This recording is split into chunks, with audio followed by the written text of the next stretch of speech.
unapita kwenye nyakati ngumu, akili za kibinadamu zinaweza zikafika mwisho, lakini akili za Mungu hazijawahi kufika mwisho. Wakati unalia machozi, unaomboleza, Mungu yupo pamoja na wewe. Mungu hajakuacha. Kwa hiyo lazima Mungu yuko pamoja na wewe. Lazima Mungu akuangalia, anasema hawezi kuacha mjaribiwe kupita mwezavyo. Ndio maana hilo jaribu halijakuua, kwa sababu Mungu yuko pamoja na wewe. Kama Bwana asingekuwa pamoja na wewe, hilo jaribu lingekumaliza wewe. Lakini kwa sababu yeye anasema hawezi kukuacha ujaribiwe kupita unavyoweza, kwa sababu anajua kwa akili zako hautaweza kuvuka. Kanisa, haleluya. Bwana Yesu asifiwe sana. Anasema lakini Mungu ni mwaminifu, hawezi kuacha mjaribiwe kupita mwezavyo.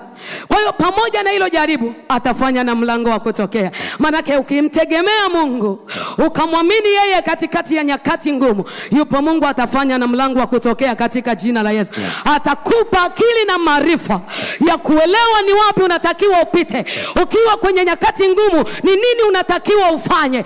Anakupa akili ya kukuonyesha njia ambayo kwa akili yako singeweza. Ndio maana nasema atafanya na mlango wa kutokea. Inawezekana uko kwenye nyakati yoyote ngumu, amini kwamba Bwana atafanya mlango. Hapo ulipo sio mwisho wa maisha yako. Kanisa, haleluya. Bwana Yesu asifiwe sana.